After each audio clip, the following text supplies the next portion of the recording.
Dieu m'a donné un message assez particulier ce soir. Je vais être sincère, j'ai eu cette prédication quand je me préparais à venir. Et j'aimerais que chacun m'écoute très bien parce que cette prédication peut déterminer toute ta destinée.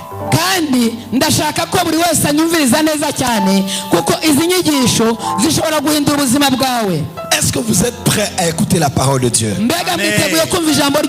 Les jours passent mais ne se ressemblent pas. Attendez voir quelque chose de nouveau aujourd'hui. Surtout, n'attendez pas à voir ce que Dieu a fait hier, aujourd'hui. Aujourd'hui, laissez Dieu faire ce qu'il a prévu de faire.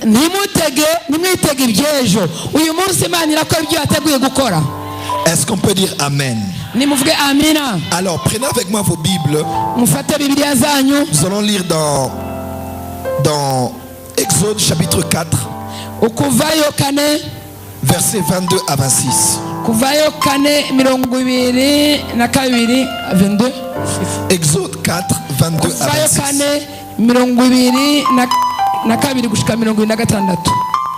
Exode 4, 22 à 26. Reka dusome mu izina rya Yesu Kristo. 22 kandi uzubarire Farawo utuko niko Uhoraho agize ngo Isirayeli n'umwana we w'imfura kandi yarakubariye ngo rekura umwana wiwe agende aje kumusaba ariko wanse kumurekura uti nuko rero nawe azokwica umwana wawe w'imfura. 24 maze Mose akiri mu rugendo ari ku ndaro Uhoraho amusangaho ashaka kumwica. 25 maze Zipora yabira ibuye ry'isare akeba umutwe w'ico umwana wiwe yambariye aterera imbere y'ibirenge vya Mose ati nukuri umbereye umugabo avisha amaraso. 26 nuko Uhoraho aramureka maze Zipora aramubwira ati umbereye umugabo avisha amaraso gukeba abana niko nkwitiye nyo. Amen. Amen. Lisons Genèse 18. Itangiriro 18 1 à 10. Itangiriro 18 rimwe gushika ku 10. Turasoma mu izina rya Yesu Kristo. Aburahamu azimana abamarayika. Uhoraho abonekera Aburahamu ari kuri vya biti vya Mamure vyitwa imyeroni. Yari yicaye mu muryango w'ihema ryiwe mu ndugumba yo mu gihe c'amashoka. 2 yunamye amaso abona abagabo 3 bahagaze bamutumbereye. Ababonye ava mu muryango w'ihema yirukanga kubasanganira yakubita inkoro hasi 3 ati mutungo namba nogira amahirwe imbere yawe ukemera ndakwinginze nturengane umusavyi wawe. 4 nuko bazana utuzi mwoge ibirenge muruhukire munsi mwihembure muheze mubone kugenda ko mugendeye umusavyi wanyu. Batikora uko uvuze. Aburahamu 6 Aburahamu yitera mwihema aho Sara yari ari ati tunganya n'ingoga ivyibo 3 vy'ifu igogoretse urondere umutsima. 7 Aburahamu arabandanya aja mu busho ahinda ishuri y'igitegera nziza ayiha umusuku wiwe aca ayibaga n'ingoga. 8 yabira amata y'uruhu n'amakamano n'inyama za yashuri yabaze abitereka imbere yabo. Arahagarara mu mbavu munsi ya cagiti bararya icemo. Sara asezeranirwa kuvyara Isaka. Ku murongo w'9 baramubaza bati Sara umugore wawe ari hehe? Arabishura atari mwihema. 10 aramubwira ati umwaka ugeze aho uyu ugeze sinzobura kugaruka iwawe. Sara umugore wawe avyaye umuhungu. Sara avyumviriza mu muryango mwihema aherera inyuma yabo. Amena. Amen. Amen. Pour terminer, lisons 1 Chronique chapitre 14 versets 13 à 16. Igitabo cya mbere ng'ingoma 14. 1 Chronique 14 ingoma ya mbere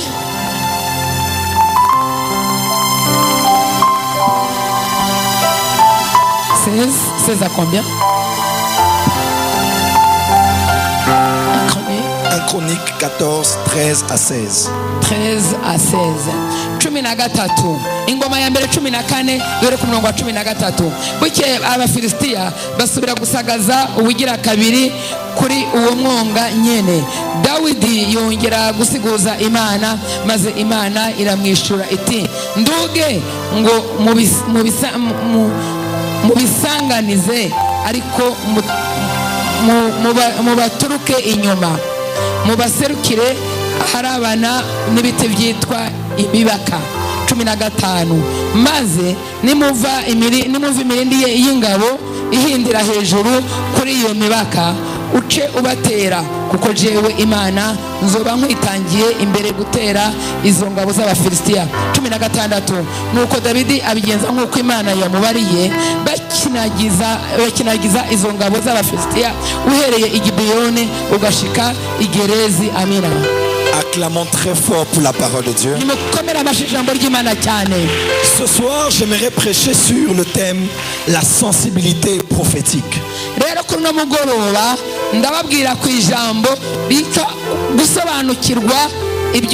Si vous voulez, la sensibilité spirituelle. Est-ce qu'on peut dire ensemble sensibilité spirituelle? Amen. Amina. J'aimerais dire 3 choses avant de commencer. La première, vous devez savoir que dans la vie, il est important de savoir que toutes les minutes sont importantes, mais toutes les minutes ne sont pas stratégiques. Rero nakubwira ngo ukwiye kumenya icyambere iminota yawe yose y'ubuzima ni iminota ikomeye, ariko siyo minota ushobora gukoreramo ibyangombwa. Il y a des minutes que vous pouvez laisser passer et ça n'a pas une grande implication dans la destinée. Mais il y en a certains qu'il ne faut pas laisser passer. Si vous les laissez passer, vous passez à côté d'une grande chose qui a un lien avec votre destinée.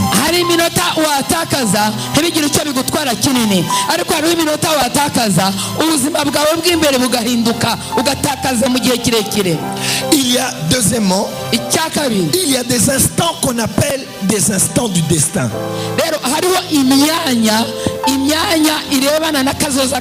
Et les rater, c'est de passer à côté d'une grande partie de sa destinée.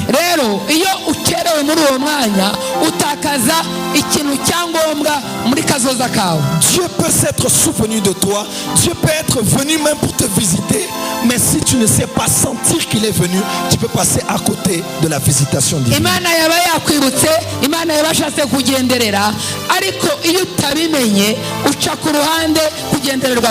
Est-ce que vous êtes avec moi? Si vous êtes là, dites Amen. La troisième des choses que je veux dire, tout dans la vie ne se comprend pas par les yeux ou la tête, mais souvent ça demande la sensibilité.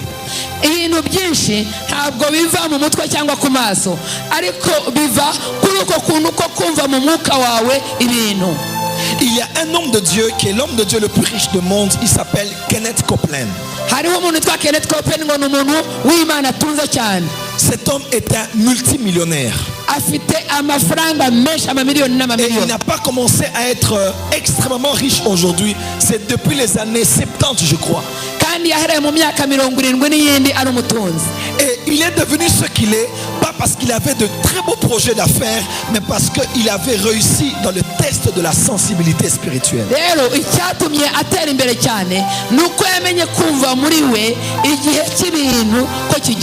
Pasteur d'une église au Texas.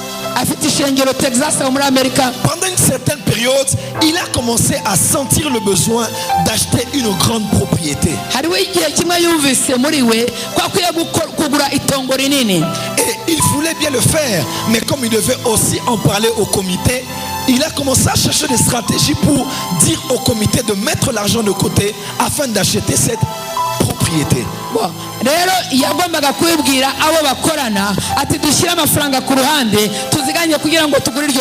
C'était difficile parce que avec le comité, il y avait déjà un planning, il y avait déjà un budget, il y avait déjà de l'argent mis de côté, et l'argent qu'on allait recevoir, c'était pour des projets bien précis.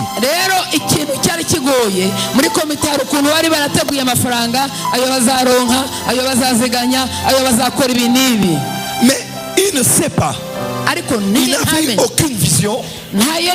Il n'avait entendu aucune voix. Mais il sentait seulement. Je ne sais pas si ça vous est déjà arrivé.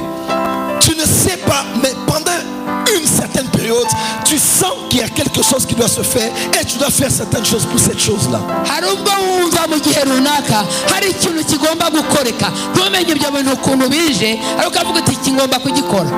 Et automatiquement, il a rassemblé le comité et il les a parlé de ce projet qu'il avait à cœur, de ce qu'il sentait qu'il devait faire. Et le comité a commencé à faire quelques résistances parce que selon le budget, ce n'était pas prévu. Il y a des fois dans la vie où il faut passer à côté du programme. Dites amen bien. Suivez-moi ici, dites amen bien. Dites-moi encore un amen bien. Et le comité commençait à discuter. Après, il a dit que vous le voulez ou pas, je vais acheter cette propriété.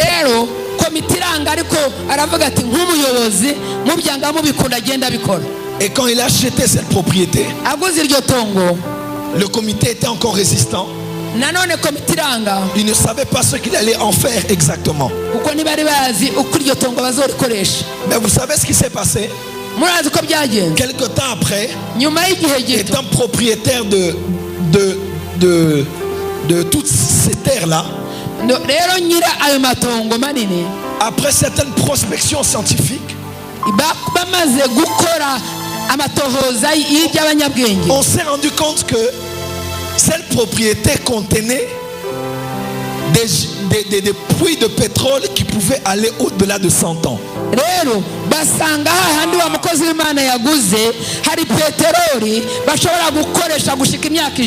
Et ce qui est grave, c'est pas l'église qui avait acheté, c'est le pasteur qui avait acheté.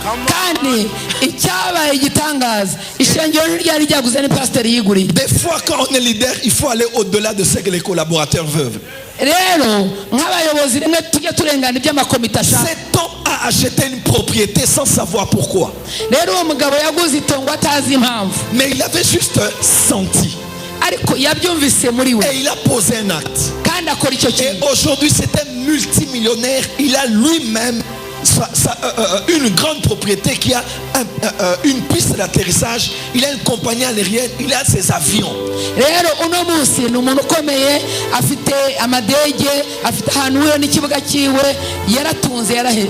Un homme comme ça, même si tu veux, tu l'envoûtes avec tous les sorciers du Burundi. Il est trop tard. Il est riche jusqu'à la fin de sa vie.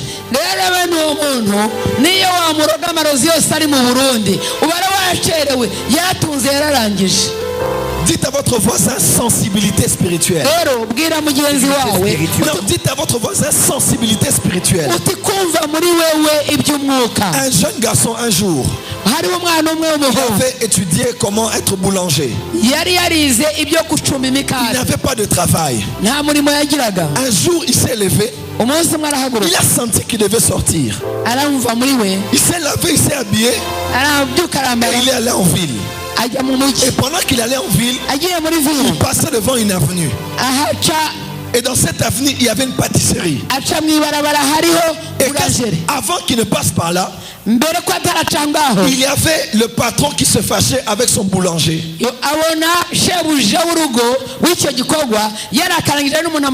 Parce qu'il ne travaillait pas bien. Et automatiquement, il a fait sortir.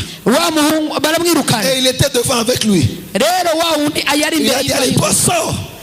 Tu ne fais pas bien ton travail. Et ça tombait le même moment que ce garçon passait par là. Quand il a dit sors, après dans la colère, il a regardé le jeune garçon. Il a dit, toi, tu as fait quoi dans la vie? Je suis pâtissier. Il a rentré là-bas, va travailler. Alléluia. Ce garçon n'avait pas eu un rêve. Il avait juste été sensible à un acte qu'il devait poser. Et dans la vie, toutes les minutes ne se ressemblent pas. Toutes les saisons ne se ressemblent pas. Toutes les heures ne se ressemblent pas. Dieu a mis à part des heures dans le temps. si tu le saisis et tu poses des bons actes, tu vas arriver jusqu'à la fin de ta vie. Il y a des choses que la météo ne vous annoncera pas. Il y a des choses que les informations ne vous diront pas. Il y a des choses même que la prophétie ne vous dira pas. Il y a des choses, Dieu ne dira pas: mon fils, voici moi ton Dieu. Mais il y a des choses qui vont demander ta sensibilité spirituelle. Dites amen très fort. C'est quoi la sensibilité spirituelle? C'est la capacité spirituelle de sentir un mouvement de l'invisible.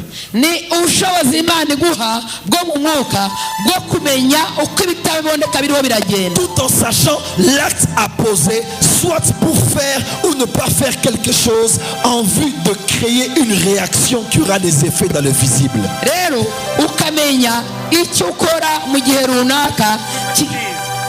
Je vais répéter.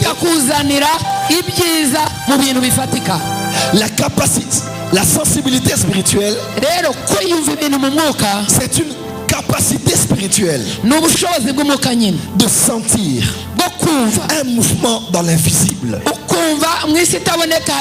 tout en sachant l'acte à poser, soit pour faire ou ne pas faire quelque chose,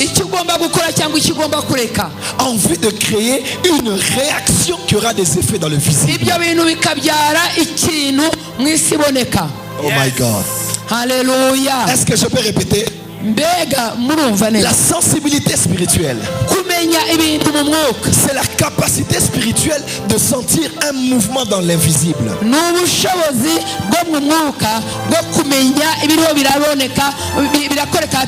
tout en sachant l'acte à poser ou à ne pas poser,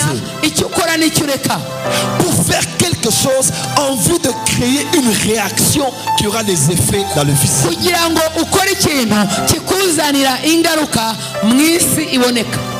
Dites amen bien. La sensibilité spirituelle, c'est cette capacité qui te donne, tu ne sais pas, on ne t'a rien dit, mais tu sens qu'il y a quelque chose qui est en train de vouloir se passer dans l'invisible.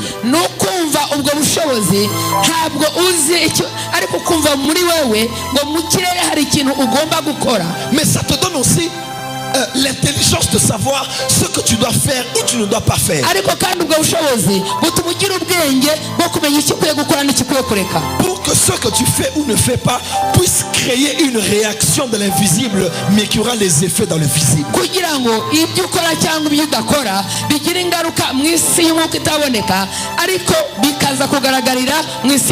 Vous lisez la Bible, n'est-ce pas? Dieu a dit à Abraham, il a dit: Abraham, quitte la maison de ton père et va sur la terre dans laquelle je vais te montrer. Et Abraham est parti, n'est-ce pas? Quelques temps plus tard, lorsqu'il a Isaac comme fils, la même voix revient et Dieu lui dit: prends Isaac et va avec lui sur la montagne que je te montrerai.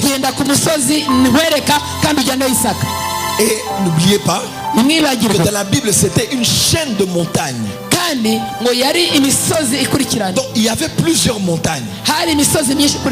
Et la Bible dit que Abraham est allé sur la montagne sur laquelle il y avait le bélier.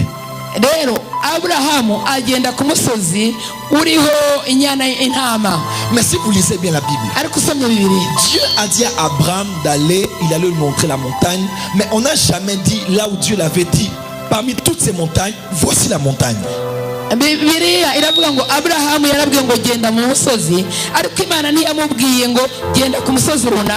Abraham passait devant plusieurs montagnes. Et je suis sûr qu'il avait senti que parmi toutes ces montagnes, c'est celle-là. Et il a dit à ses serviteurs: restez ici. Et quand il est monté, son fils a dit: voici le bois, voici le feu, où est l'agneau? Il a dit: Dieu se pourvoira. Automatiquement, il a a vu un bélier que Dieu avait déjà pourvu. Mes frères et sœurs, la provision de Dieu pour ta vie n'est pas partout. Il y a beaucoup d'affaires aujourd'hui, mais ce n'est pas dans toutes les affaires que Dieu a préservé ta provision. Il y a beaucoup de parcelles achetées, mais pour toi, il ne faut pas acheter partout. Il y a beaucoup d'endroits où commencer une église, mais malgré les opportunités, il ne faut pas forcément attendre que Dieu dise c'est là-bas. Des fois tu ne te diras rien. Il faudra juste exercer ta sensibilité prophétique. Vous savez, autrefois, quand on faisait, quand on recherchait de l'or, il y avait des gens qui avaient ce qu'on appelait les détecteurs de métaux.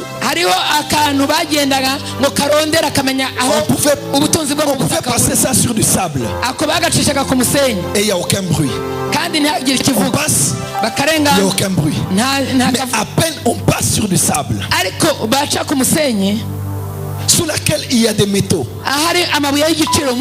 l'appareil commence à faire.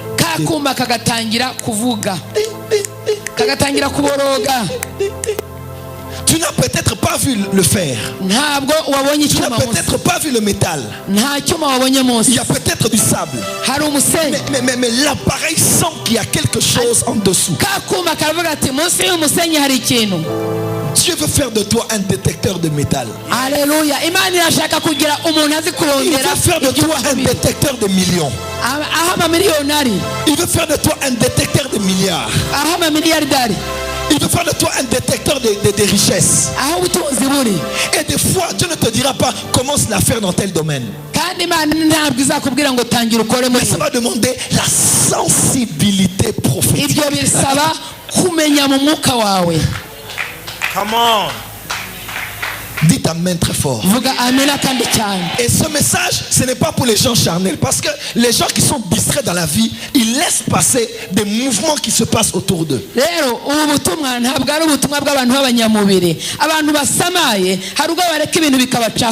Seuls les chrétiens spirituels peuvent sentir que quelque chose est en train de se passer ici. Et ils savent ce qu'ils doivent faire ou ne pas faire. Et ça crée une réaction qui les apporte des bénéfices physiques. Dites amen très fort. Un jour je prêchais dans une croisade.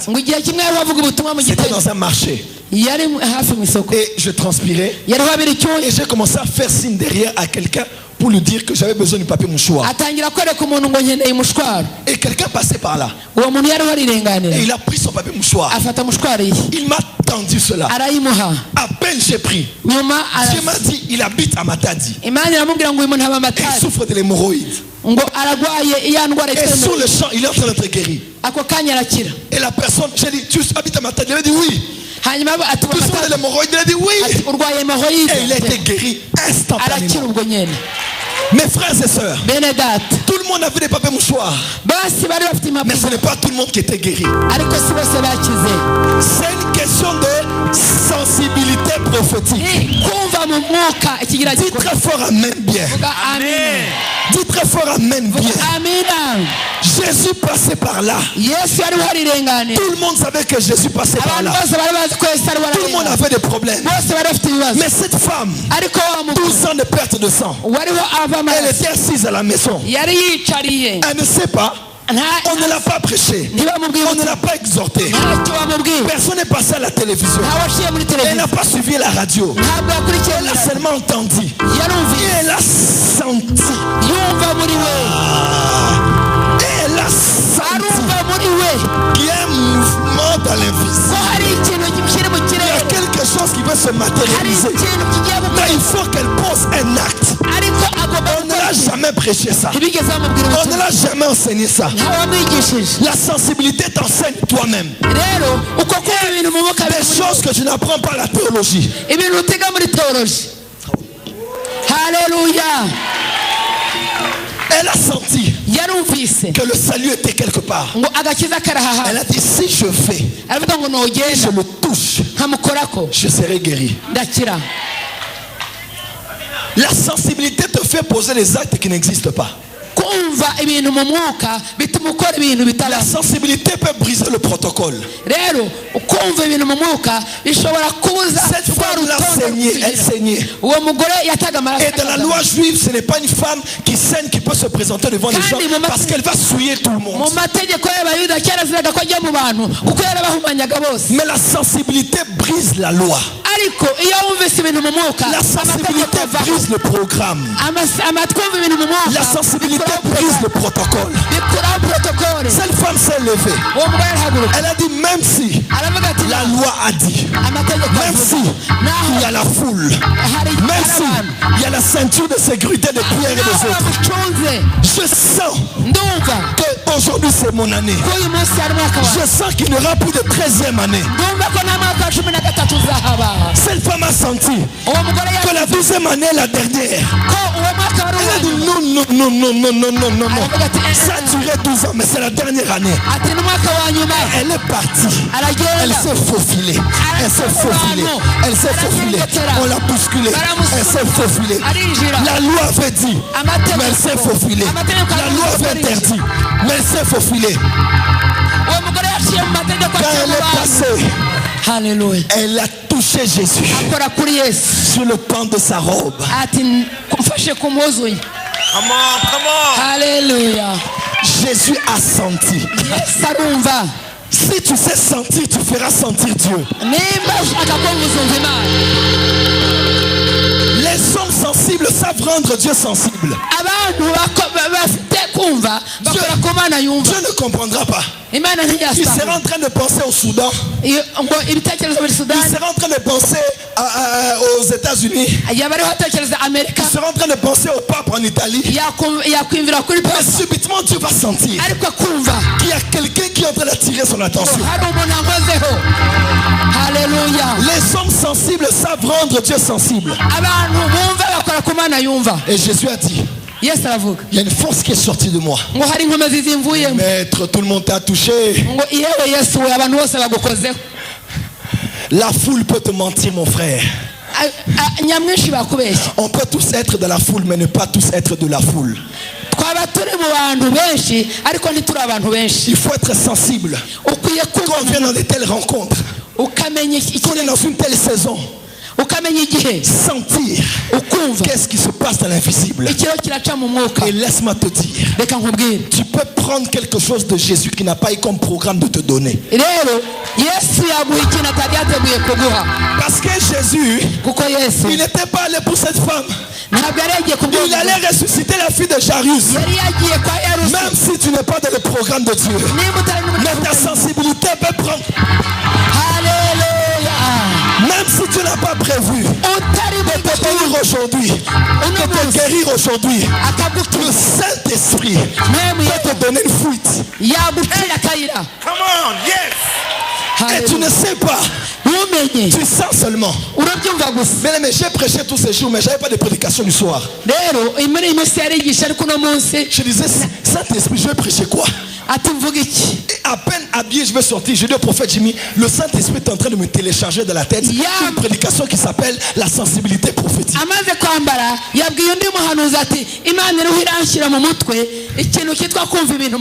Et si j'avais déjà programmé une prédication, je l'ai ratée. Dites amen très fort. Et pendant que Jésus partait, on l'a stoppé. Jésus peut marcher, mais la sensibilité va l'arrêter. Je vois Jésus s'arrêter sur ta rangée aujourd'hui. Je vois Jésus s'arrêter devant ta chaise aujourd'hui. Si tu le crois, dis amen. Ils étaient à 4. Ils avaient un ami paralysé. Ils sont allés devant la porte. Dans la maison, on entre par la porte.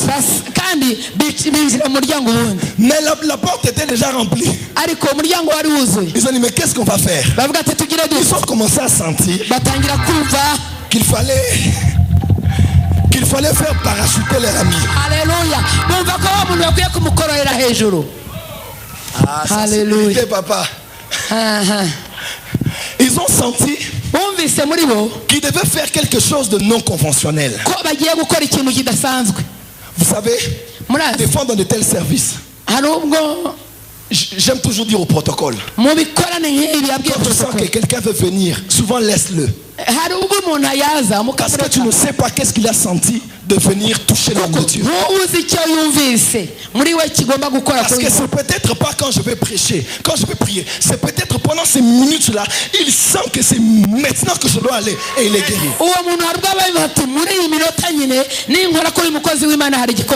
Et ils ont pris leur ami. Ils sont montés sur le toit. Jésus prêchait. Et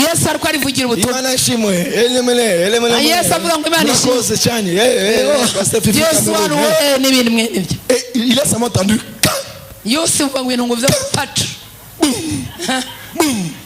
Il regarde là-bas. Parachute. On est en train de descendre quelqu'un devant tout le monde. Jésus s'est arrêté. Il a dit, ah, les hommes sensibles. Ils savent que même si la porte est fermée, le toit peut être cassé. La sensibilité va te faire brûler les étapes. Sensibilité, papa. Dites amen bien. Amen. Est-ce que les hommes sensibles peuvent dire amen bien? J'entends pas votre amen. Dites amen bien. My God. Hallelujah. My God. Écoutez. David était tellement proche de Dieu. Il a dit, Seigneur, je vais aller combattre. Est-ce que je dois aller? Non. Fais seulement un petit contour. Et quand tu vas entendre le bruit des pas sur les cimes, alors sache que c'est moi qui marche avec toi. Dieu l'a parlé. Mais pour aller, il devait sentir et entendre. Il y a des fois où Dieu te parlera. Il y a des fois où tu devras avoir l'oreille spirituelle ouverte pour entendre que Dieu est en train de bouger dans telle direction.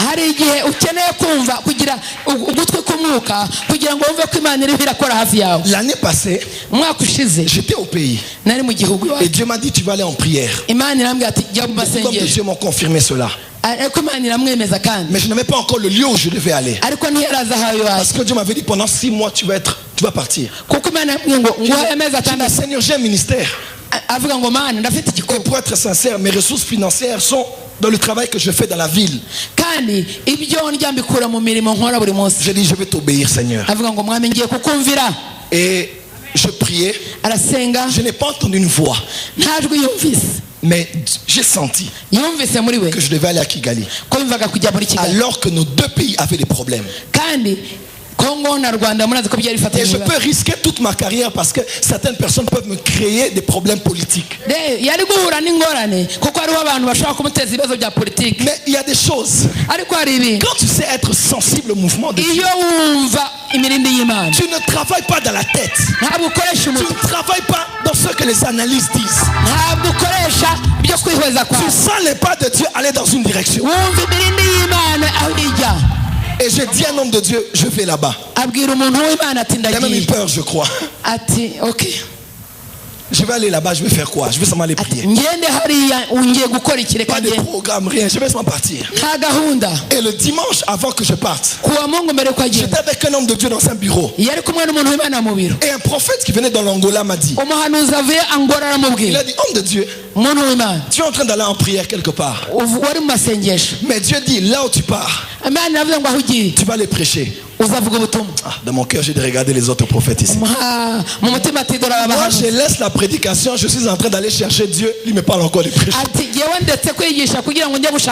Et il me dit, là où tu vas, Dieu va te bénir. Une porte de voyage viendra après que tu aies prêché, mais tu ne vas pas partir.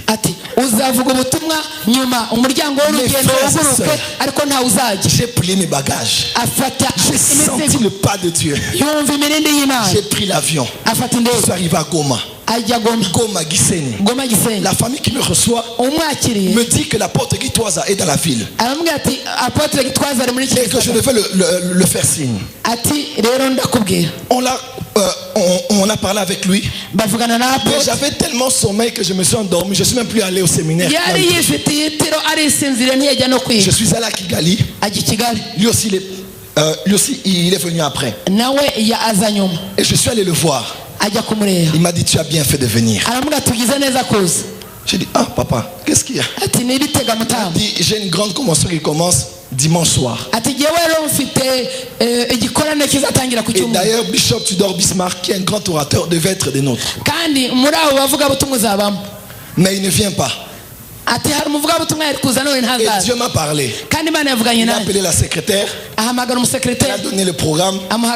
Mon nom était déjà inscrit dans le programme. Il a dit, il n'avait même pas besoin de discuter. Il a dit: allez, Joël. Il a dit: dimanche tu prêches au deuxième culte, lundi soir tu ouvres la conférence. Ma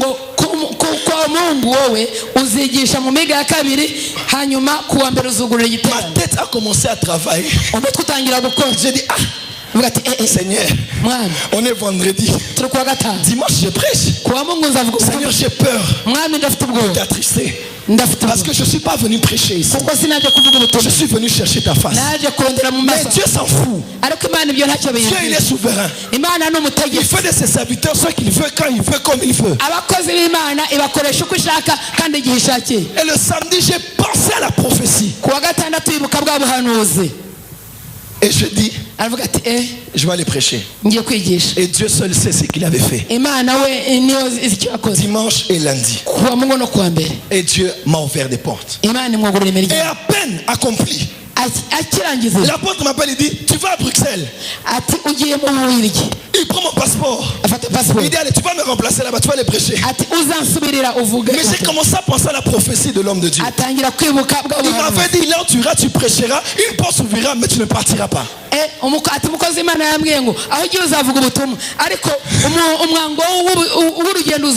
fait toutes les démarches. Rien n'a marché. Et grâce à cette porte, l'apôtre m'a donné 3 semaines à Zion Kigali. Et beaucoup plus, je me retrouve aussi au Burundi devant vous. Vous savez pourquoi? À cause de la sensibilité. Parce que j'ai senti, sans avoir entendu Dieu, que je devais faire un mouvement. Dans la vie, certains mouvements peuvent changer ta destinée. Il y a des fois, il faut quitter un domaine pour un autre domaine. Pas parce que tu as entendu le pasteur te le dire, mais parce que tu ne sais pas comment dire. Mais tu sens que dans l'esprit, Dieu se dirige là-bas.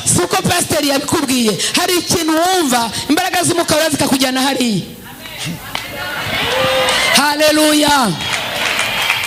Donnez-moi un amen bien. Donnez-moi un amen de champion. Amen. Abraham était à la maison. Il était assis sur les chaînes de Mamré. Et il a vu 3 hommes qui passaient. Il n'avait pas eu un rêve. Aucun prophète ne l'avait dit qui étaient ces 3 hommes. Mais Abraham a senti. Et je ne pense pas que c'était les premières personnes à passer par là. Des gens étaient passés avant. Et des gens passeront après. Mais il ne sait pas comment dire. Il était tellement proche de Dieu. Il a senti que cette visite n'était pas ordinaire. Et Abraham a couru. Dites amen. Abraham a couru. Il est allé vers ces hommes. Il les a arrêtés. Il a dit: laissez-moi vous préparer du pâté. Du poulet. Non, pas du poulet. Excusez-moi, j'aime tellement les poulets qui sont sortis. C'est de l'abondance de guerre que la bouche. C'est encore quoi de la Bible? Ah, la viande dit. Le pain et la viande. Et du yaourt, lait caillé. il a arrêté ces hommes. Il a dit, vous n'allez pas partir. Et Dieu s'est arrêté. Dieu s'arrête pour des hommes sensibles. Maman, Dieu peut s'arrêter dans ta maison si tu es sensible. Homme d'affaires, Dieu peut s'arrêter devant toi si tu es sensible. Et à peine cela fait, Dieu avait le kirdan dans la bouche.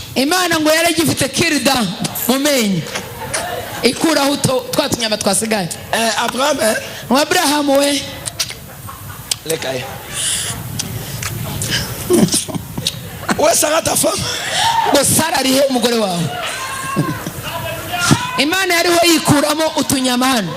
Elle est là-bas. Il a dit l'année prochaine, à cette même période, elle aura un enfant. Ta promesse peut s'accomplir dans la mesure où tu apprends à être sensible dans les choses de l'esprit.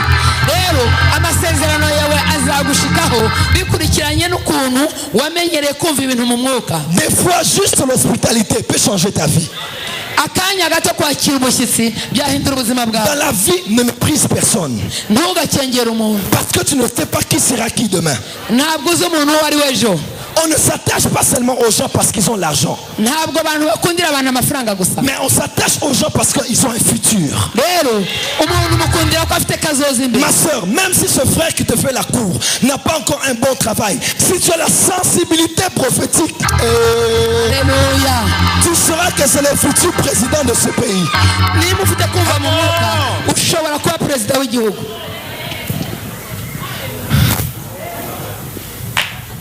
Je dis toujours à ma fiancée, tu vois comment hein? Partout elle passe là-bas. Je dis, tu vois, si tu me ratais seulement, tu allais rater les choses là même. Et demain dans la vie, tu vas comprendre. Parmi tous les hommes qui défilaient, tu as saisi la bonne personne.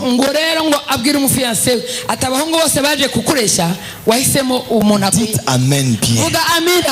Frappe la main de ton voisin et lui deviens sensible. Dis à ton voisin, deviens sensible. Dis à ton voisin, deviens sensible. 5 personnes autour de toi. Dis à ton voisin, deviens sensible. Dis à ton voisin, deviens sensible. Dis à ton voisin, deviens sensible. Aïe, aïe, aïe, aïe, aïe, aïe, aïe, aïe, aïe, aïe. Dis à ton voisin, deviens sensible. Et je bénis ta sensibilité. Parce que tu as senti que tu devais être à Zion. Et je t'informe que Dieu s'est arrêté. Et que Dieu va toucher ton problème jusqu'à la racine. Si j'étais toi, je le dirais amen bien.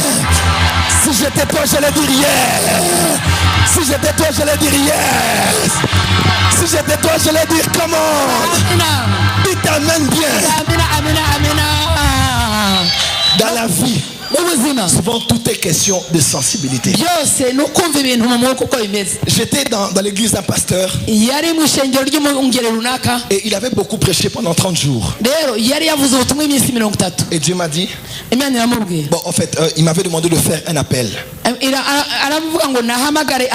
Et je faisais un appel et j'ai senti dans mon cœur, j'avais pas entendu de voix pour être sincère. Dieu m'a dit, tu prends $1000 et tu donnes à ce pasteur. Souvent les hommes de Dieu sont difficiles à donner. Hein? Donnez. Mais eux-mêmes pour donner c'est difficile.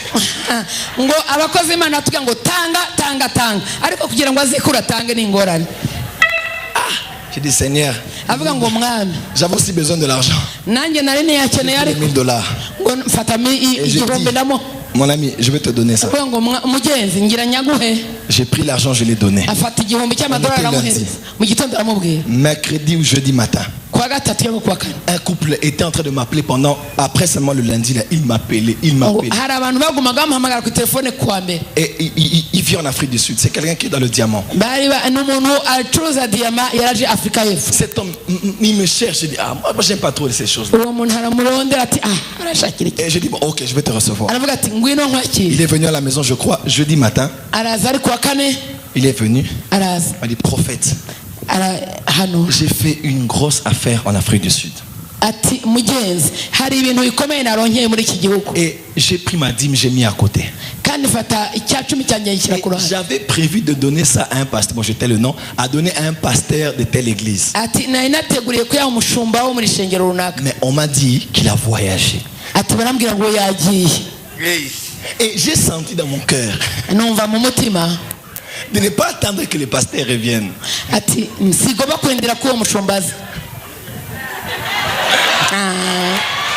J'ai senti que je devais te donner. Si le pasteur l'apprenait, il n'allait pas m'aider. J'ai pris l'argent, j'ai mangé au nom de Jésus. Mes frères et sœurs, c'était je crois fois 3 ou fois 4 ce que j'avais sémé. Voilà, c'est $5 000. Donc il avait gagné 50, c'est ça? 50 000. Et il m'a donné 5 000. J'ai pris et j'ai béni Dieu. La sensibilité peut faire en sorte que tu peux voler prophétiquement la bénédiction de quelqu'un. Alléluia.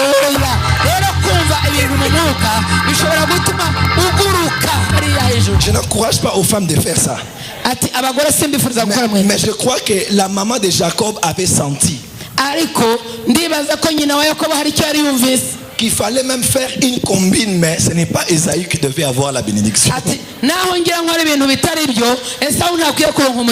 Dis à ton voisin, c'est pas encore fini.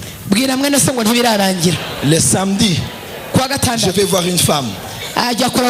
Elle me dit, prophète, tu n'as toujours pas de voiture? Je dis non. Elle se fâche. Elle me donne une Jeep. Hey, vous êtes jaloux? Acclamez.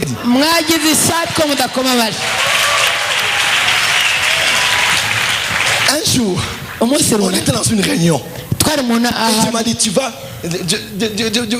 sincèrement, pour être sincère, des fois on dit Dieu m'a dit, hein, mais c'est pas vraiment, on a entendu la voix.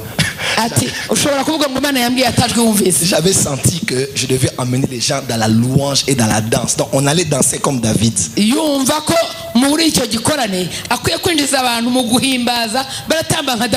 Mes frères, on a commencé à danser. J'ai transpiré. J'ai dansé. Même si David ressuscitait, il allait s'étonner. Parce que les choses qu'il faisait, il allait être mon élève. On a transpiré. Et je suis rentré à ma place. Une femme m'a appelé. Elle m'a dit, prophète, quand tu dansais, j'avais en vision. Je voyais que dans ta maison, il n'y avait rien. Alors que c'est vrai.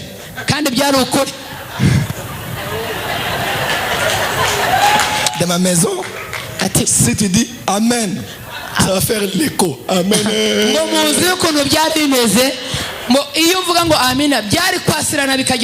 J'avais 2 chaises. Quelques chaises. La maison était nulle, sans effet, sans impact.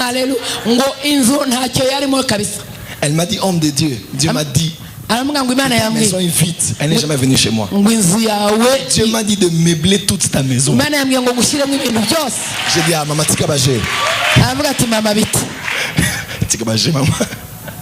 Et quand le culte est fini, vous savez, même quand quelqu'un veut te bénir, il faut toujours garder la fierté et la dignité. J'ai dit, vous allez voir le directeur de protocole au ministère, il va s'occuper de tous les aménagements. Elle a dit, j'emmène ça après le culte. Et je devais encore aller prêcher le soir. Parce que c'était le matin. Et entre les 2 cultes, j'étais dans ma chambre. J'ai prié au Ramamama. Et j'ai entendu la grande porte s'ouvrir.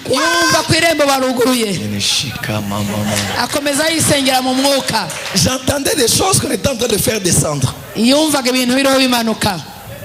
j'entendais les mouvements comme si on faisait entrer les choses. J'ai dit, ah Seigneur, toi-même tu sais. Inviter les gens le soir, toi-même tu sais, Seigneur. Au nom de Jésus, Seigneur, Amen. Mes frères et sœurs, salon en cuir, salle à manger en cuir. Hein? Télévision. Je ne sais pas si c'est 50 pouces. T'as la mounine. Extra plat. Télévision en cuir.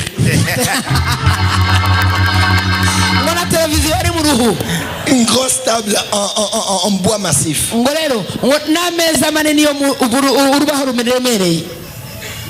Cuisine. Frigo. Cuisinière. Machine à laver. Sans femme ni enfant. Machine à laver. Machine à sécher. Quoi encore? Micro-ondes.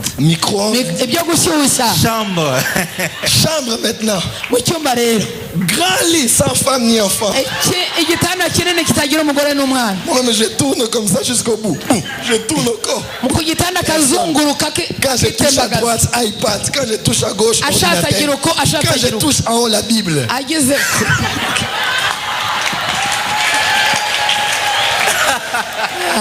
Garde-robe. Et puis elle s'est fâchée. Groupe électrogène. Elle me dit, prophète, s'il manque quelque chose, dis-moi, je vais donner.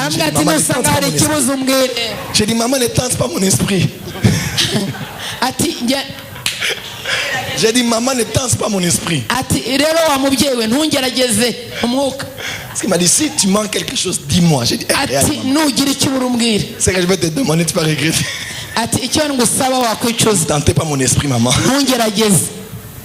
Tout ça. Parce que j'ai appris à être sensible. Et même la maison que j'ai prise. J'habitais dans une maison que j'avais pris, je crois, quelque chose comme $2,500 de garantie. 1,500 ou 2,500. Et il y a un couple qui voulait se marier, je crois que c'est ça. Et je les ai laissés cette maison. Non, je pense que je les ai laissés quand Dieu m'a ouvert l'autre porte de la maison. Et aujourd'hui, partout où je vais, je ne manque pas où habiter. Parce que j'ai appris à être sensible. Mes frères, il y a certaines explosions financières qui ne viennent pas parce que tu donnes ce que tu as prévu, mais parce que tu sens de faire quelque chose que tu n'as jamais fait. Je vous dis la vérité.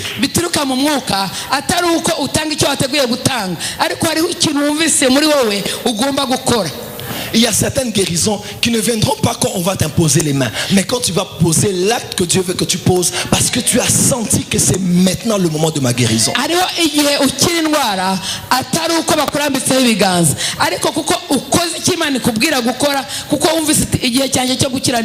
On raconte l'histoire d'un soldat dans l'armée de Napoléon. Napoléon Bonaparte. Et Napoléon avait son cheval. Et d'un coup, son cheval a commencé à perdre la tête. Et Napoléon a commencé à tituber sur le cheval. Et tous les militaires étaient à leur poste. Et subitement, il y a un caporal qui était là. Et il a senti qu'il devait faire quelque chose. Il n'était pas autorisé à quitter les rangs pour aller. Mais il a seulement senti. Et il a dit, je vais risquer. Quand il est parti, alors que tout le monde ne faisait rien, il a maîtrisé le cheval de Napoléon. Quand il s'est maîtrisé, Napoléon a regardé le caporal. Il a dit, merci mon général.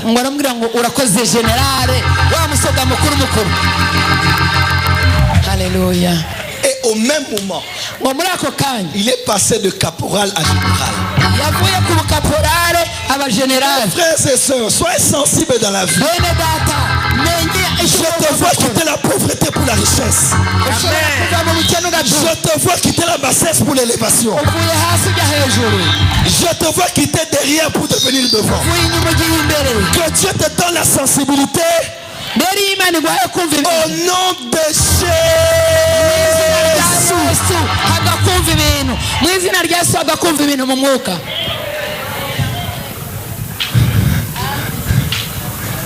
Dites sensibilité. Voilà pourquoi j'aime les réunions charismatiques. Des fois Dieu va me dire fais quelque chose, je fais. Je ne sais pas pourquoi mais je fais. Mais après on me donne les témoignages.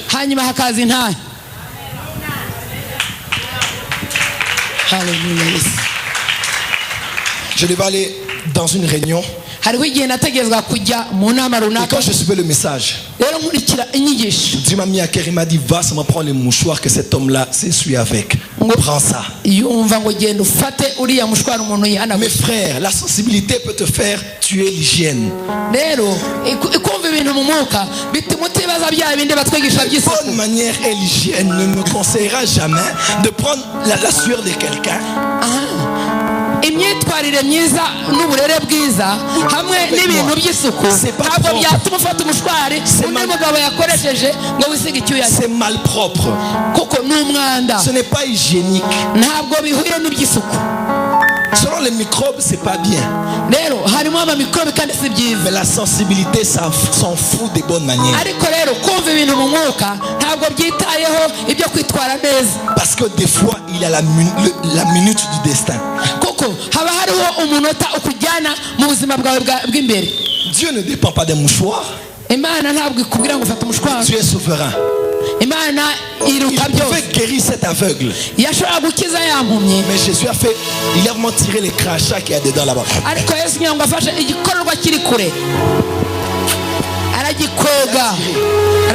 Jésus, hein? Il a craché. Il a fait la boue. Et il a mis.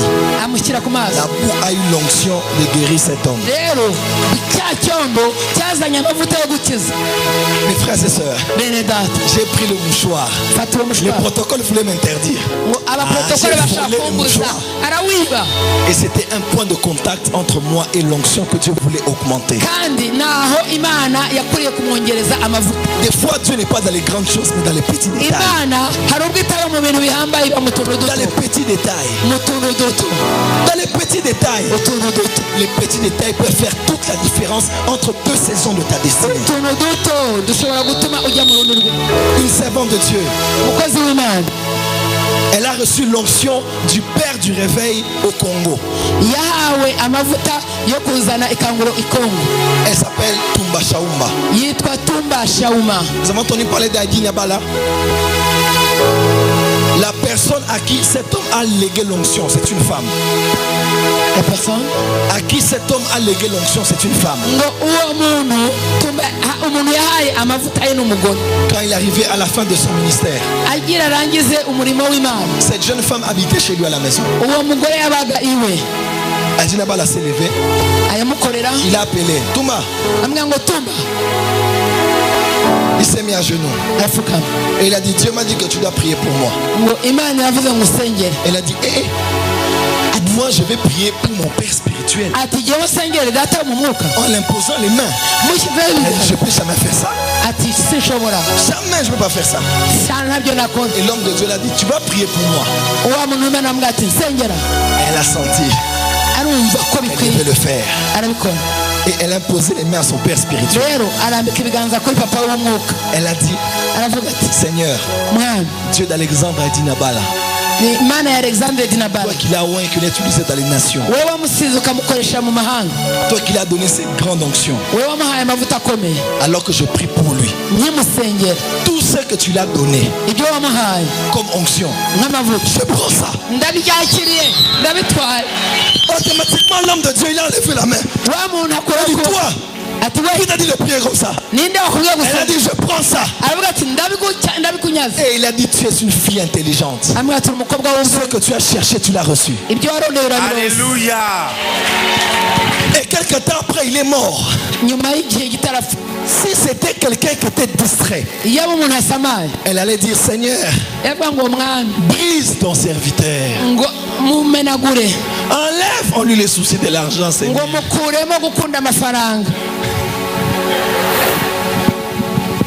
Aide-le dans ses faiblesses, Jésus. Mais elle a dit elle ne fera pas ça. C'était une minute de destin. Benny Hinn a suivi la vidéo de Heidi Nabala. Il a dit cet homme. On l'a dit Alexandre Heidi Nabala. Il a dit il est où? On a dit au Congo. Cet homme parlait Swahili.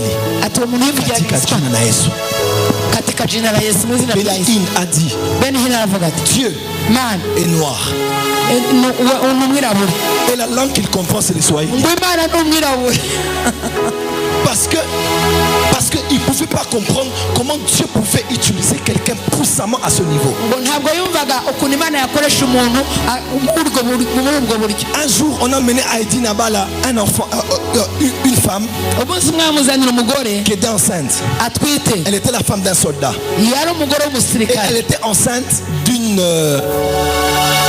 fille. Elle a dit à l'homme de Dieu, si je mets au monde encore une fille, mon mari va me chasser de la maison parce qu'il veut un garçon. Et son mari est en mission de service. L'homme de Dieu a dit, va ma fille, tu auras un garçon. Quand la femme est partie, elle a mis au monde une fille.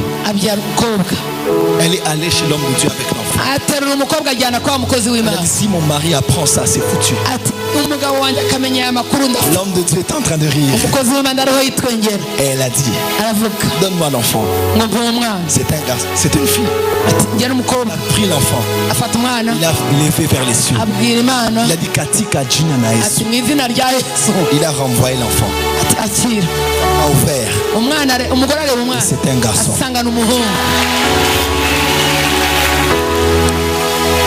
Cet homme a opéré dans les miracles à une dimension extraordinaire. Et cette femme a prié pour moi. Un jour dans une réunion, elle est venue. Et je conduisais l'adoration. Elle est venue là où j'étais à la réunion.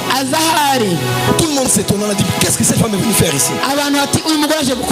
Quand elle s'est assise, je l'ai présentée. Elle a pris la parole. Elle m'a dit, Dieu m'a dit de venir pour te transférer le manteau. Je me suis mise à genoux. Elle m'a oué avec de l'huile. Mes frères et sœurs, depuis ce jour-là, mon ministère atteint une autre dimension. Et cette femme avait eu ce qu'elle avait eu parce qu'elle était sensible. Elle avait senti qu'il y avait un transfert de manteau autour d'elle.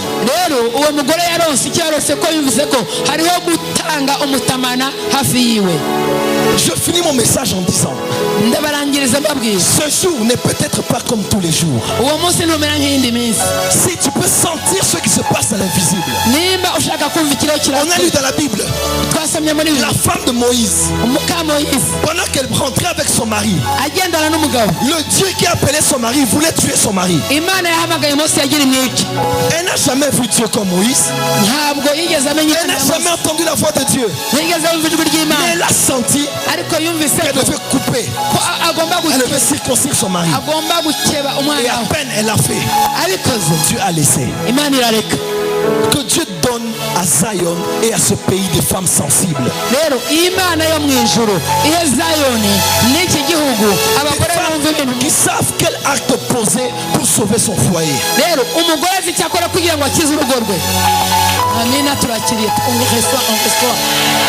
Tu reçois. Vous recevez ça? Oui. Tu reçois ça au nom de Jésus. Cette femme a sauvé son mari parce qu'elle était sensible. Tu peux sauver tes enfants si tu es sensible. Tu peux sauver ton foyer qui veut aller au divorce, mais seulement si tu es sensible. Tu peux être guéri de cette maladie. Peut-être que Dieu te dit, va vers l'homme de Dieu et prie pour toi.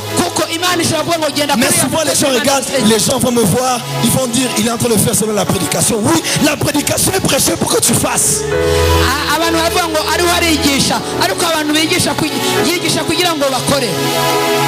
Dis avec moi sensibilité. Lève les mains. Dis Saint-Esprit, rends-moi sensible. Baisse les mains. Il est venu vers les siens. Mais les siens, voyez, Des fois Dieu peut te dire donne juste une offrande. Et c'est peut-être juste cette offrande qui peut tout déclencher. Des fois Dieu peut te dire mets-toi à genoux. Et c'est peut-être juste le fait d'être à genoux qui peut tout déclencher. Quand quelqu'un est sensible, il s'en fout de ce que les gens vont dire. Parce que c'est le but de cette prédication. Dieu est en train d'exercer votre sensibilité. Laissez-la. Il exerce votre sensibilité. Ce que tu cherches, tu l'as reçu, ma soeur. Au nom de Jésus. Dis avec moi sensibilité. Non, dis très fort sensibilité. Je ne vous entends pas. Dis très fort sensibilité. Dites encore plus fort sensibilité. Sensibilité.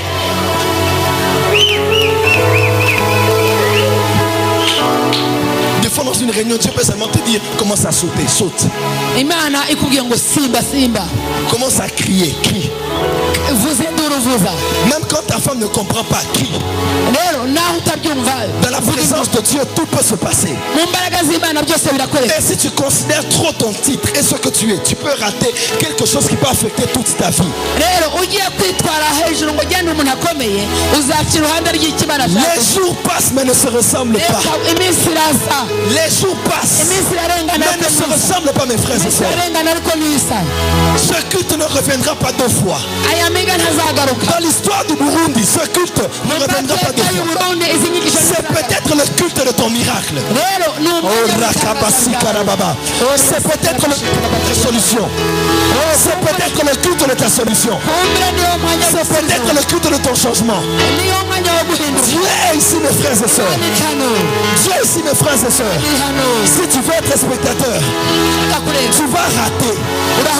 Mais si tu veux agir, tu vas recevoir. L'obéissance à Dieu vaut plus que le sacrifice. Vaut plus que le sacrifice. C'est peut-être ton jour. Dieu peut te dire fais quelque chose. Il peut te dire pose un tel acte. Tous ceux qui m'ont touché, recevez, recevez, recevez, recevez, recevez, recevez, recevez, recevez, recevez, recevez, recevez, recevez, recevez, recevez. Reçois ta guérison. Il y a quelqu'un qui est venu qui a le sida ici. Si on dit tu reçois ta guérison, ne me faites pas du mal aussi, s'il vous plaît. Tu me touches, vous me lâchez. Tu me touches, vous me lâchez. Si tu me touches, tu me lâches. Merci. Si tu me touches, tu me lâches directement.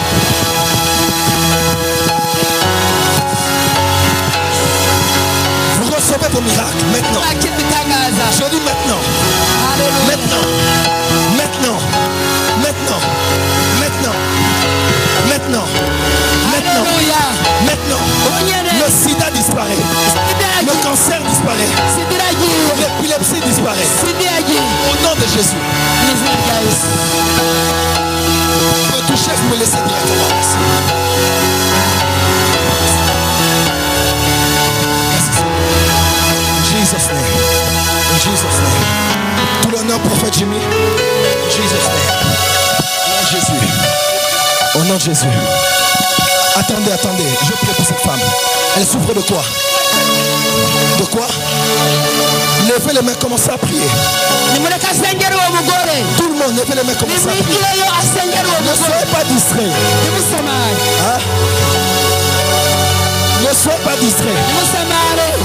Dieu m'a dit à quelqu'un qui vient ici devant qui a le sida. Et c'est son jour de miracle. Levez les mains, commencez à prier. Que tout le monde soit debout et commence à prier.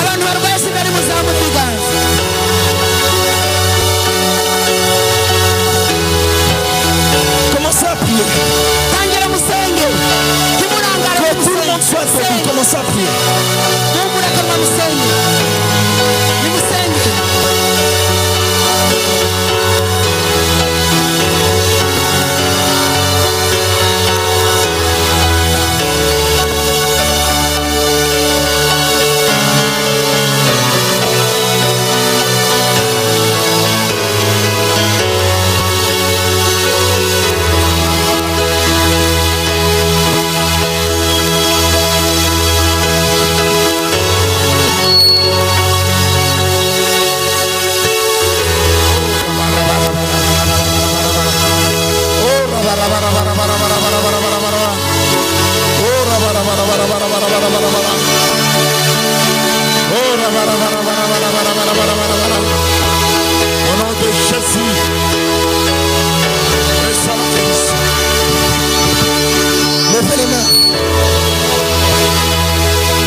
Du Seigneur Jésus. Cette soirée, c'est la soirée que j'attendais. Dites très fort, Seigneur Jésus. Dites cette soirée, c'est la soirée que j'attendais. Dis-moi ce que je dois faire ou ne pas faire pour recevoir mon miracle. Dis Seigneur, augmente ma sensibilité et aide-moi à aller en direction du mouvement spirituel. Ceux qui prient en langue, commencez à prier en langue. Ceux qui ne prient pas en langue, commencez à prier Dieu très fort. Réclamez à Dieu ce que vous êtes venu chercher. Je ne connais pas votre situation. Je ne connais pas ta situation. Mais demande à Dieu ce que tu cherches. Pour ta vie, ta famille, ton foyer ou ton ministère. C'est maintenant ou jamais. Je dis, c'est maintenant ou jamais. Je disais, c'est maintenant ou jamais. Jouez mal la mélodie du matin. Celle que vous avez joué ensemble le matin. Yes. Priez très fort. C'est maintenant ou jamais. C'est maintenant ou jamais. C'est maintenant ou jamais. C'est maintenant ou jamais. Qu'est-ce que vous voulez? C'est votre soeur. Vous croyez au miracle? Vous croyez?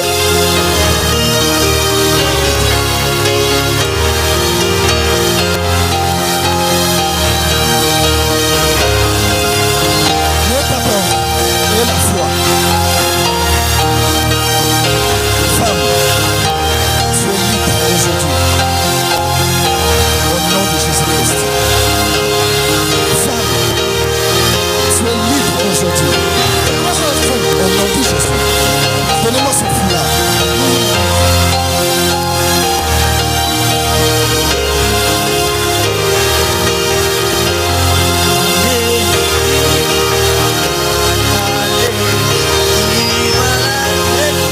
Quand elle va dormir la nuit, mettez ça sur son lit. Vous allez voir ce qui va se passer. Père, au nom de Jésus, les linges touchaient le corps de Paul. Les linges touchaient le corps de Paul. Et les démons sortaient des corps. Que ce linge soit un point de contact avec ta puissance quand elle va dormir. Au nom de Jésus. Musique. Rentrez, elle est guérie. Et la foi, elle est guérie. Rentrez avec elle. Ne l'appelez plus malade ce soir, dites qu'elle est guérie. Levez les mains. Que tout le monde prie.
malades, emmenez-les devant ici. Tous ceux qui ont emmené des malades, emmenez-les devant ici. Laissez-moi passer, laissez-moi passer, laissez-moi passer. Laissez-moi passer, laissez-moi passer, s'il vous plaît. S'il vous plaît. S'il vous plaît, laissez-moi passer.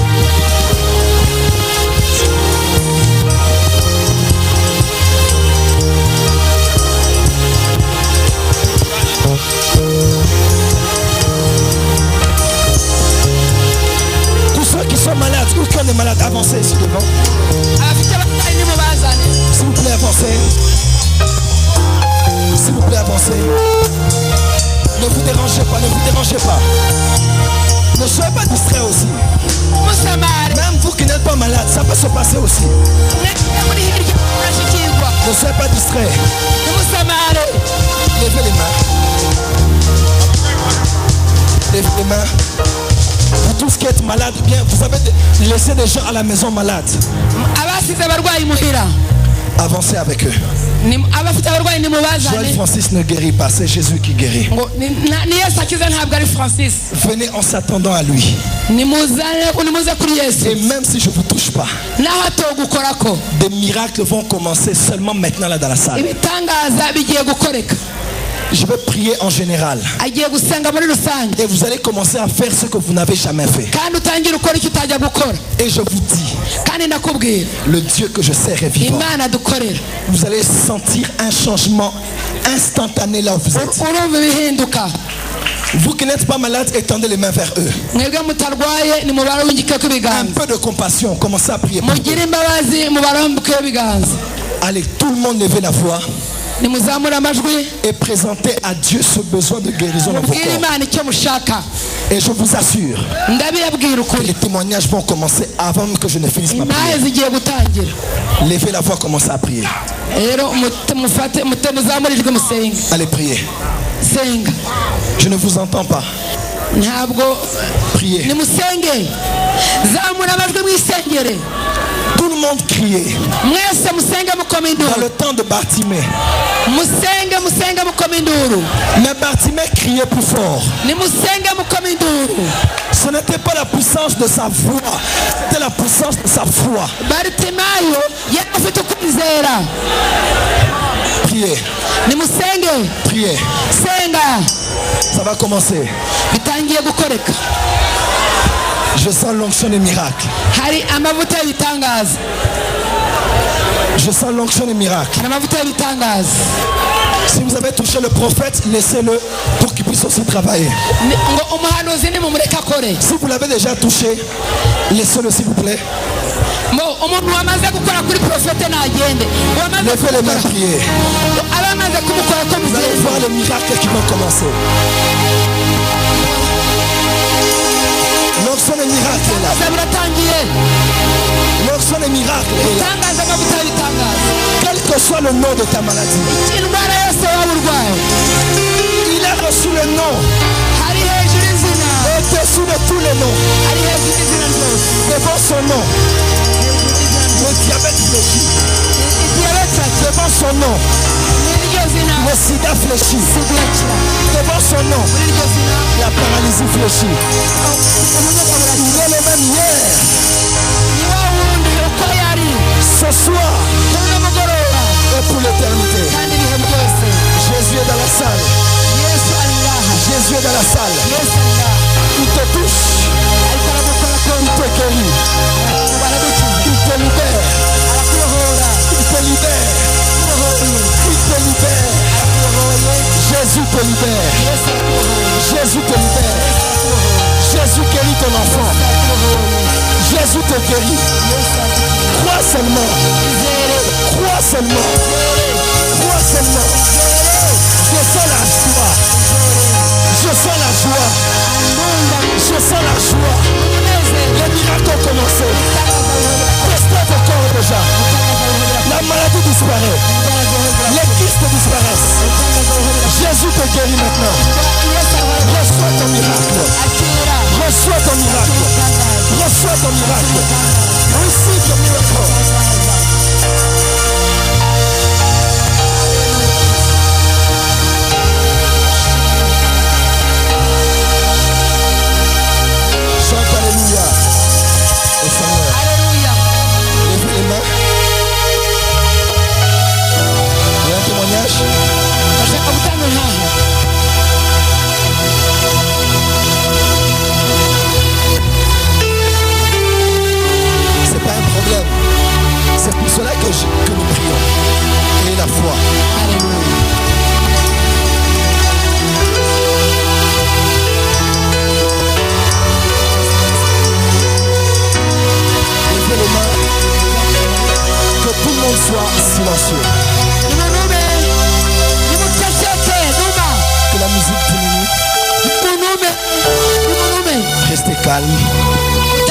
calme et fermez les yeux. Je sens une joie monter dans mon cœur. Et le Saint-Esprit me dit, c'est parce que les miracles ont commencé. Je sais quand ça commence. Avant même que je ne prie, commence déjà à tester l'endroit où tu avais mal. Et maintenant, posez juste vos mains à l'endroit malade. Si c'est à un endroit, beaucoup, on ne peut pas localiser, mets juste tes deux mains sur la tête.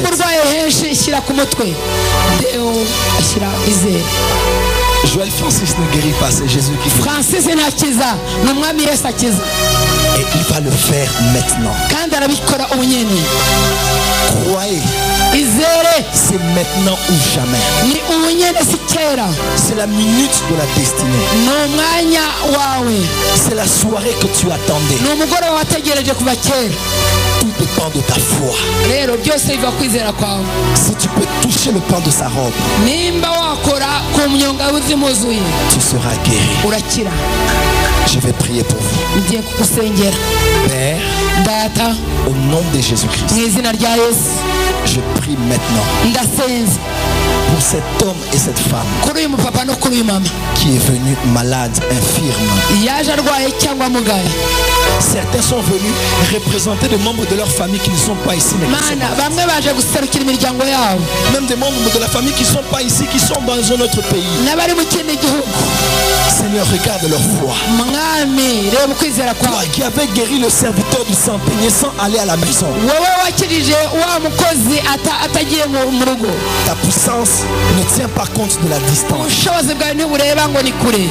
Maintenant, je prends mon autorité dans le ministère que Dieu m'a donné et je me positionne dans ma place dans le royaume et dans le nom de Jésus, j'ordonne à l'esprit qui rend aveugle de sortir maintenant au nom de Jésus. À l'esprit de sourdité qui empêche d'entendre, sors au nom de Jésus-Christ. À l'esprit muet qui empêche de parler, sors au nom de Jésus. À l'esprit de paralysie ou d'infirmité, paralysie faciale, paralysie partielle, paralysie totale, je t'ordonne de sortir du corps. Je te menace. Sors au nom de Jésus-Christ. Esprit de sinusite, bronchite, diabète, sors, sors au nom de Jésus-Christ. Esprit de cancer, quel que soit le type de cancer, sors de ce corps, sors de ce corps et ne reviens plus jamais au nom de Jésus. Au nom de Jésus, ne reviens plus jamais. Sors au nom de Jésus. Sida, Jésus t'a vaincu à la croix. Je t'ordonne de partir.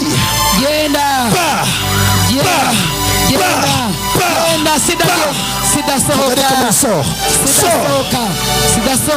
et ne reviens plus jamais. Quel que soit le nom de ta maladie, ou même ce que je n'ai pas pu citer,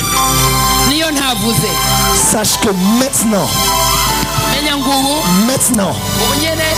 tu es guéri.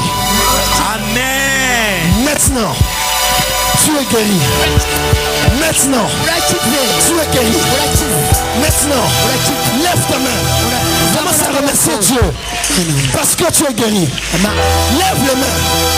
Commence à remercier Dieu parce qu'il t'a guéri. Confesse ta guérison. Proclame ta guérison. Commence à tester ton corps. Sauf s'il faut sauter. Si tu as des béquilles, si tu as des béquilles, jette des béquilles. Si tu es paralytique, marche. Tu es venu avec quelqu'un de malade. Commence à tester son corps. Il est guéri maintenant. N'attends pas de sentir. Crois que la guérison a déjà été accordée. Fais ce que tu n'arrivais pas à faire. Lève les mains, commence à clamer Dieu. Enlevez ses chairs. Il y a des témoignages. J'ai dit, levez les voix, commencez à remercier Dieu. Ne rentrez pas à vos places, remerciez Dieu. Je vais vous entendre prier, remerciez Dieu. Parce qu'il vous a guéri. Remercier Dieu, c'est la foi. Oh. Alléluia. Oh. Yes. Oh. Alléluia. Pasteur Patrick, vous allez m'aider? S'il vous plaît, ne soyez pas devant moi. Tout celui qui sent déjà que la guérison est accordée, monte, monte, monte. Monte vite, monte vite. Si tu testes, vous avez testé quelqu'un, vous avez vu qu'il est guéri, quelle que soit la maladie. Avance devant tu vas parler à l'oreille de ceux qui sont ici. Et ils vont me dire le témoignage et on va annoncer cela. J'aimerais que toute la salle acclame Dieu en poussant des cris de victoire. Alléluia. Vous n'avez pas bien acclamé.